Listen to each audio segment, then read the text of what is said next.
Konnichiwa, ladies and gentlemen, and welcome to sort of a mini-series type deal that I'm going to be doing. And this, of course, is Risk of Rain. We're going to be playing through this. Each video will primarily be one playthrough, more or less. And the aim of the game is to finish it, and try and finish it in different ways, and unlocking different items as we go through. Now, I've played this quite often, actually. This is one of my most enjoyed games on my list because it is nice and easy to play, and each playthrough is always going to be a little bit different. So let's jump straight into single player. We may get a local co-op at some point, or online co-op, depending on the situation. And you have a number of characters if you've never actually played this game before or heard of it, because it's sort of a roguelike type of game. 2D side-scrolling shooty game. I would say shooty game, perhaps hack and slash as well, depending on the character that you pick. Now, the game more or less starts off as a very basic game, but I've played enough to actually unlock some game-altering items. So we have Honor here, which makes enemies spawn as elites. We have Enigma. Use items have a random effect. This is quite fun to use. I will explain what all them are in a minute. Sacrifice. The chests that normally spawn throughout the game will not, and monsters will spawn items on death. And command items are no longer random. This allows you to pick what item you want. So it actually helps with a build and designing a build as well, especially. Now, we have all but 3 characters unlocked. We're going to try and get these 3 unlocked. This is the Huntress, this is an alien, and this is the Iron Chef. The best way to unlock him is actually using this command artifact, because he requires specific items in one playthrough. And each character actually comes with a different skill set. As you can see, the commando here has double tap, shoot twice for 2 times 60% damage. That is your basic attack, which is the Z key that I've bound it to. Full Metal Jacket, shoot through enemies for 230 damage, knocking them back. Tactical Dive, this is our dodge. You can roll forward and not be hit. And sort of our final ability is Suppressive Fire. Firing rapidly, stunning and hitting enemies for 480% damage. At the start of the game, this is the only character you can get, and you unlock the rest by hitting achievements, finishing the game, especially for the Bandit and the Mercenary. As you can see, a little bit of text problem there. Out of all the characters I play, I love the Bandit. The Bandit is brilliant. He basically has a very useful skill. Was it him or was it actually someone else? I can't remember. But yeah,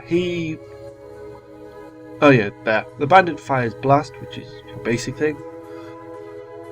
He fires it faster if you press the Z key often, so it's a rapid fire type of thing. So a lot of damage there, especially. Smoke Bomb to get out of combat and speed up.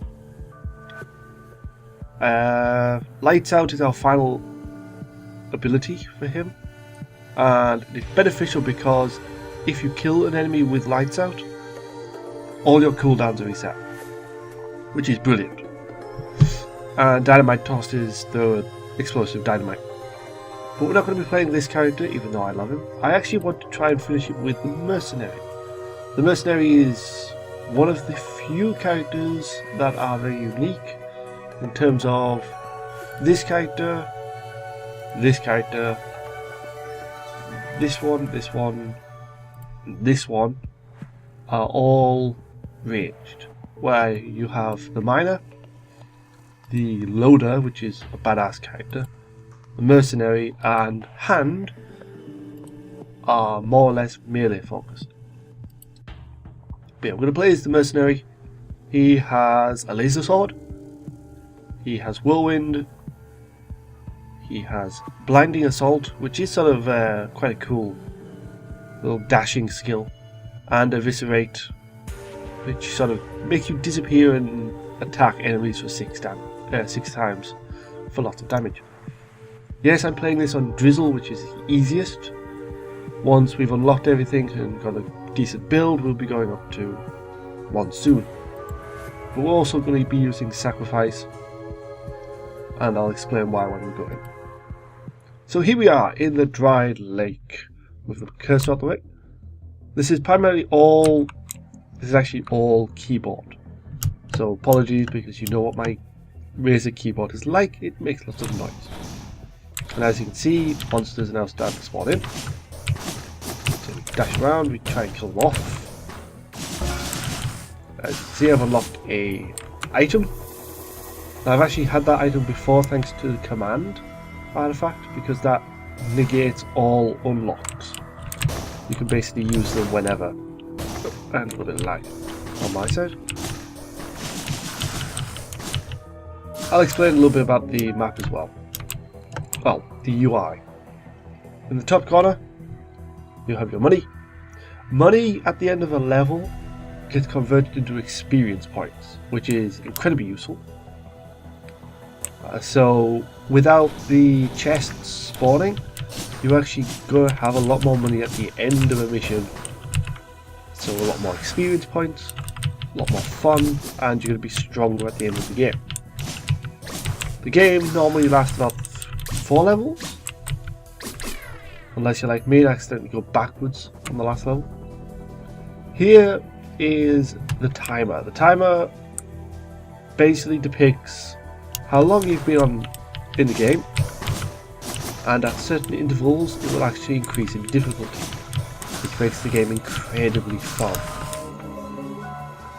And currently you sort of want to be hitting the 3rd level at a sort of medium sort of point in time, because this doesn't reset between levels, which is really good.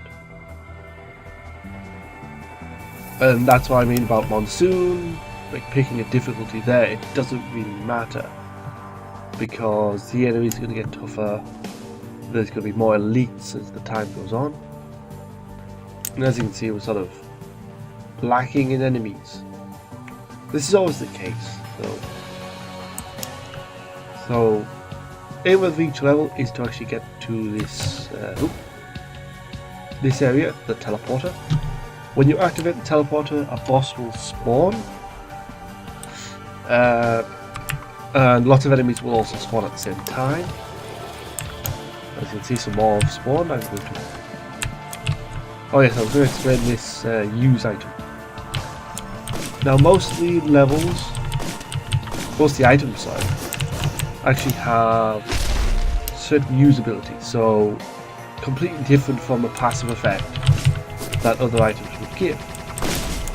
Having Enigma as a mod, sort of a artifact mod, you don't find use items in the world. You basically have all of them in one box. I hate these fucking wisps. Die, damn you. Right. The reason for that is more or less you get some nice items out of it. So it definitely changes up the gameplay a little bit, and it makes it a little bit more fun. I may actually have to spawn the boss now for a better chance of actually getting items. Again, this is the downside to having sacrifice in effect, because you don't get any items by the boss. So you have to sort of risk it. Who have we got? Who do we have? Takes a few moments. Magma Worm! Excellent. I like this boss because he's very simple to play. Very simple to beat as well. The bosses are more or less randomly generated. Oh, here's some more mobs. So you actually come across interesting fights every time. As far as I've played through, it's always been interesting to play through certain fights and try and do things a little bit differently. It's like the Wandering there, one of the bosses. It's basically a giant jellyfish. But doing that fight is totally different if you're playing a melee character instead of a ranged character, because obviously there's that difference in playstyle straight away. As you can see there's a green box that is an item drop from the command artifact. Ooh, invincible, excellent. That actually benefits. Apologies for the keyboard. This is what happens when you have a raid. I can easily kill this boss in the next, probably the next move. There we go. And he didn't drop a bloody rare. Like MMOs and all that fun stuff, item drops are differentiated by colour. You have white, which is very common, green, which is uncommon, and so forth and so forth. And I'm going to grab this infusion. Infusion basically increases your health when you kill an enemy, which is really good and very useful, because you want to have a high level of health by the time you reach the final level. And this item we are going to get ourselves Guardian's Heart. This gives us a shield, which gives a little bit more damage, ability to soak the damage up. And on to the next level. Damp caverns, right. This is where we'll see a different type of enemy. We'll see a mushroom monster, which is quite difficult, close range especially, because it produces a poison cloud. Let us gear around trying to find the teleporter. But like I said, this game is definitely one of my favourites. Oh yeah, and we also come across imps. Imps are a pain in the back because they just teleport around and annoy you. Die, Damio. Die.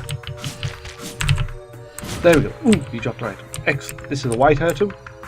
We will always take the mysterious vial, especially if it's like one of the first 3 items that we get. This is the building blocks of my build that I'm working on.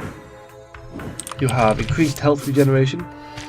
You have every kill increases your health, and you have a shield to help you live a little bit longer. And I keep forgetting what button. Ah yes, I get drones this time. It's one thing I like about the artifacts in this game, especially the command and Enigma. You have the opportunity to see practically every item in the game. Obviously with each chest you can only pick one item at a time, so sort of a bit annoying. But you can always like try it out next time. Like you tried one item, you want to try a different one. Cool. So far I've noticed in terms of what the item levels do. Common and uncommon try to like help your survivability, whereas rare tends to improve your skills. And there's one item I like that changes how your 4th ability actually works, which is interesting. I'm trying to actually play through and see what each of my classes actually do in that regard. Normally I actually play this on my laptop. I have to copy my saves over from my laptop to my PC to actually do these videos, because trying to unlock some of the characters is incredibly difficult. These are the characters I've already got unlocked, to be fair. You can see we have some elites now. These are the ones with a white border around their health and a different colour. So these ones actually make it a little bit more difficult to actually fight. Though as a sword master, it's kind of easy to fight. Yay! They tend to drop a lot more money, a lot more experience, and sometimes, depending on your items, sort of a... what's the word I'm looking for? A sort of regeneration and stuff like that for your health. Now, the colours do actually have a meaning. Red is obviously fire, blue is electrical, green is toxic, there's an orange one that fires out these annoying bolts of energy that sort of have a semi-homing ability. As you can see here, we've got that annoying gate of a mushroom. Right. I'm guessing got a good chance that the teleporter is down here where it normally lands. The level design itself sort of changes. Never seen that before. There's nothing to it, but that's a new type of design for me. More or less the levels are semi-randomly generated. Oh, we got the freezing ability. I like the freezing ability. But yeah, so you sort of come across a slight difference. So you have to really map out the map in your own head, reminding yourself where everything is, even on different maps, different versions of the same level. Because certain levels will only spawn certain items, certain unlocks, that sort of thing. We are going to take a spotting egg. Yep. This is normally my fourth choice for the rapid heals outside of combat. Let's kill them. Apologies also for the lack of videos coming out from me. I do have some Bureau videos coming out. I've just not really been at my flat that much, so I haven't really had the opportunity to actually convert them and go from there. There we go. One of the abilities with all characters actually, these jump pads will jump you that high. But if you press space before you touch them, you're actually going to be doing a much higher jump. Also, the item I took was Bitterroot. It increases my health by a small percentage.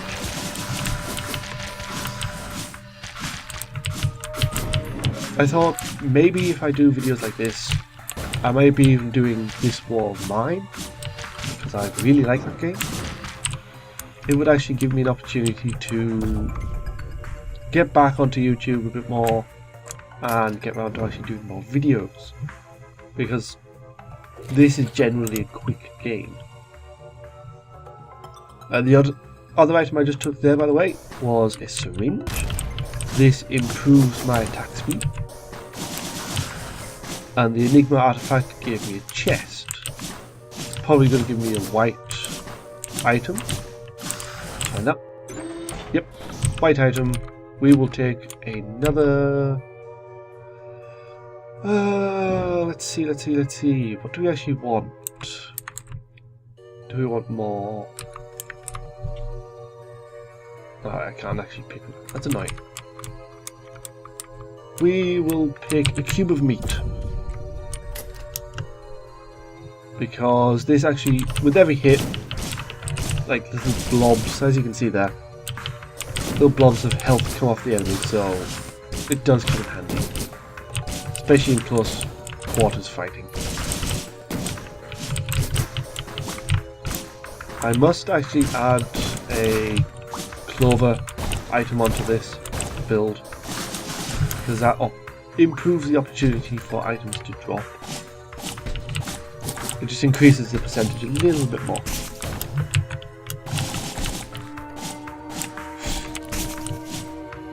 Overall, like I said, this game is really enjoyable. Hopefully I can get some cooperative play in. I don't know if that'll be duocast or just me talking over it. Probably record it and then do a voice over that. God damn poison! Die, yeah. Get it. The game is responsive as all hell. Really is. You know, if you want to trigger an ability, you trigger the ability. Ah, there it is.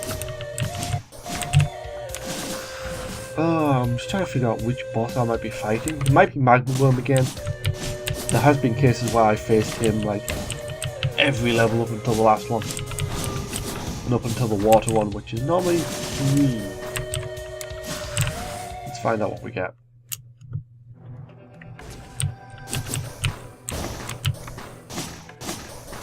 Oh, Ancient Wisp. How I like you. Because you're dull. Such a dull character, this one. Monster Tooth. Heals after I kill.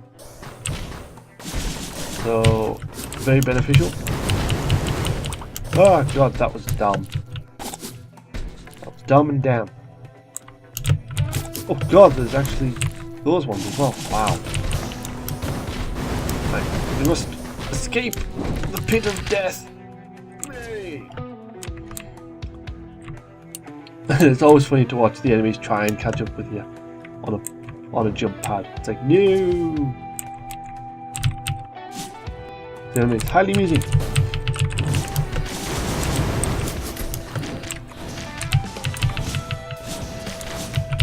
So we just spin around. As you can see, lots of enemies, lots of death. As I said, it's quite amusing, and especially when you're fighting the Wisp, he sort of detonates certain points. So you want to try and get as many enemies in a single spot, and constantly avoid damage. You see there's a chest on the floor. I will unlock that chest very soon. This guy using moment actually.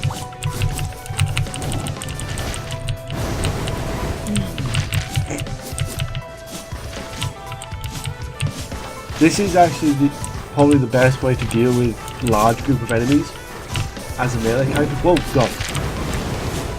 As you can see, there's also a green chest. It's a good thing, we like green chests. What I would like is a red chest, to be fair. I think there's actually one other chest type as well. So I've yet to come across that one. Oh, missile. Excellent. We like missiles. Ah, excellent. We don't have to worry about enemies spawning now. We normally have to worry about them for about 90 seconds and then that's it. Getting a bit of slowdown, but it's nice to see that even on a decently spec PC, most of my games just decide to tank completely. Hopefully I will actually have it. Whoa god, I'm actually gonna die. Whoa god. Run away. Try and get up. Wait till my shield recovers.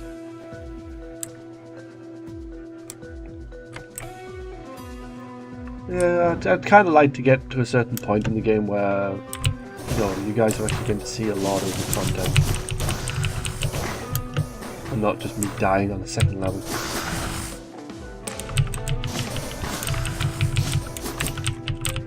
We'll get a lot of white items so I can actually improve bustling fungus. Very useful to have. And we're also going to take the first aid kit. I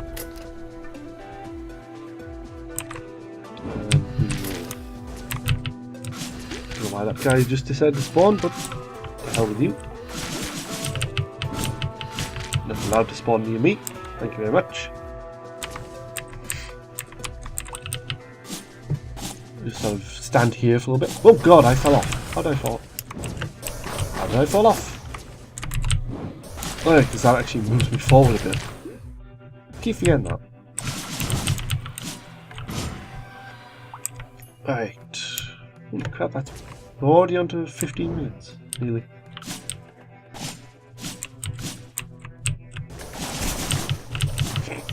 Back to the jumping speed. Jumping speed.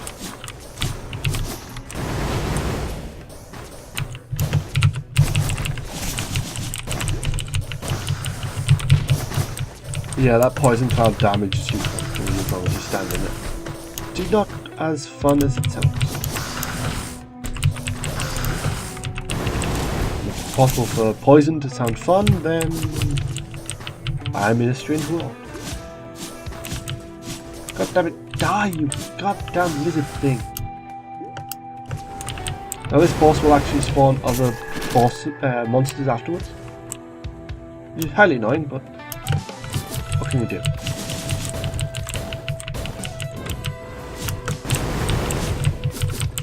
Come on, we can do this. We can do it. We can do it. I said I'd rather get to the next level as sort of a little bit. Still in easy mode if possible.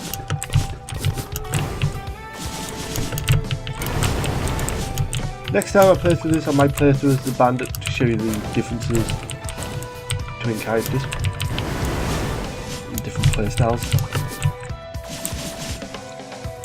The build, obviously, I mentioned the first 3 items basically go down on every character. It's definitely one of those item builds that actually work no matter what game type you're playing. Hell, that hurt. Yes! Right.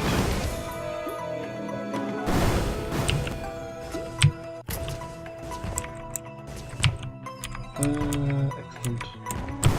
Syringe. Vial. Also keep forgetting that you don't immediately pick them up.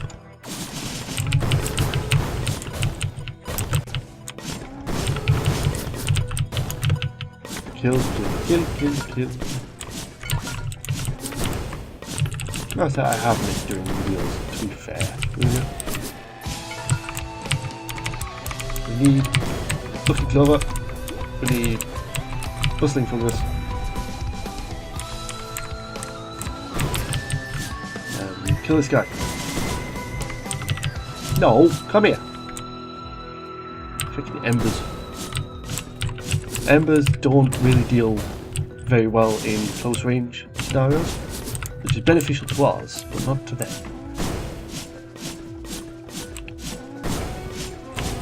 Right, the next item really that I'm picking, I have no real idea on how to do. Oh god, no. Nope, pick that. Thank god for that. I had to pick up the Ancient Scepter there because of where it dropped. It sort of made it impossible for me to think very quickly because it would end the level. Ancient Scepter is the item that changes your 4th ability. And now this teleports to enemies. So refreshes duration on kills. So it's a slow sort of countdown type thing.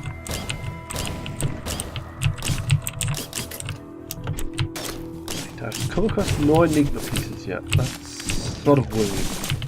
Enigma pieces are basically yeah. Start that again. Enigma pieces more or less lower the cooldown of your great Enigma device, which is my use item. This is the level where I've found the most problem recently, because the elites on this level hurt like a trap. Like I said, the bandit I never really have much of a problem with, because the bandit I can dodge quite often. But obviously with other characters I'm not as used to them yet.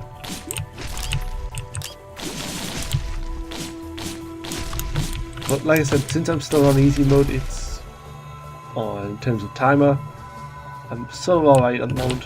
Let's withdraw.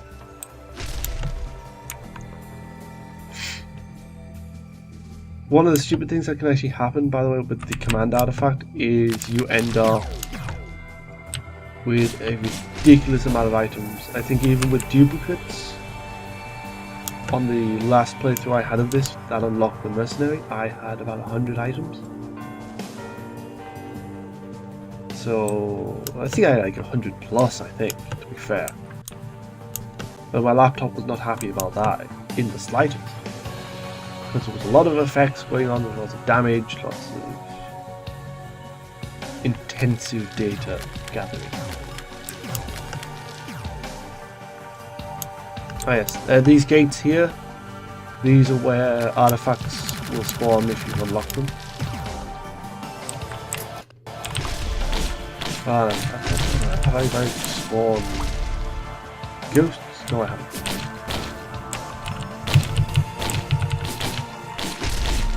Yeah, I don't like these golem guys because they're really pain in the arse. I mean, the boss of theirs, Colossus, is quite easy to deal with. Plus his attacks generally are lower than a platform, that's the word. God damn, why won't these things go away? Oh, we have an orange one there. As you can see there, we've got sort of the missiles, sort of a magic missile-esque. You can dodge them, it's just very difficult if you don't have a good dodge move. Dodge up, dodge up. Die, there we go.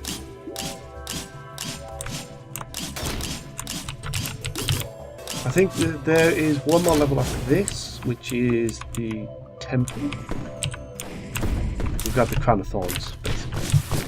Or barbed wire, as it likes to kill. Called. This damages enemies nearby.